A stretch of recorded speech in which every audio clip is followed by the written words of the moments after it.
Pumanaw na si Errol Budoy Marabelas, ang iconic na vocalist ng Junior Kilat, noong ika-4 ng Desyembre taong 2025, at nag-iwan ng napakalaking kawalan sa industriya ng musika at sining sa Visayas.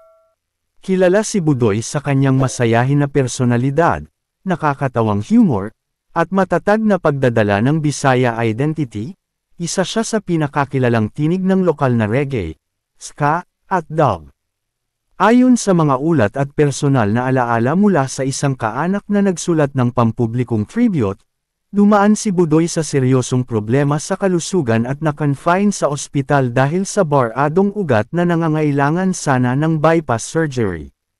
Ngunit dahil sa pinansyal na hirap, naging mahirap para sa kanya ang magpatuloy sa kinakailangang gamutan. Sa kabila ng babala ng mga doktor na delikado pa ang kanyang kalagayan, napilitan siyang magpa-discharge dahil sa bigat ng sitwasyon. Pag-uwi niya sa bahay, nagkaroon ng komplikasyon ang kanyang kondisyon, na nauwi sa kanyang biglaang pagpanaw. Hindi lamang siya kilala bilang vocalist, kundi bilang isang multidisciplinary artist. Ang kanyang art exhibits, tulad ng Tantric Sigbin, ay patunay ng kanyang kakayahang pagdugtungin ang kultura, mitolohiya, at modernong estilo ng sining.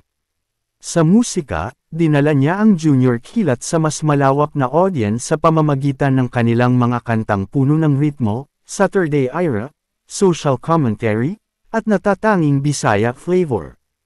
Isa sa kanilang pinakasikat na kanta, ang Ako Si M16, ay nanalo pa bilang Song of the Year sa New Rock Awards, isang simbolo ng pag-usbong ng kanilang banda.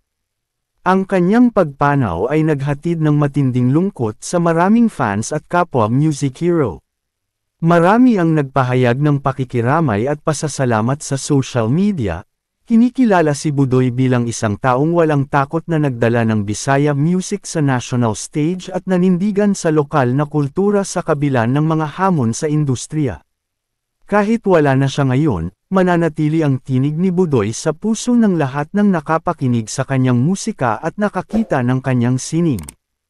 Ang kanyang dedikasyon sa pagrepresenta sa Bisaya at pagbibigay kahulugan sa art at musika ang kanyang pamana na hindi kailanman malilimutan.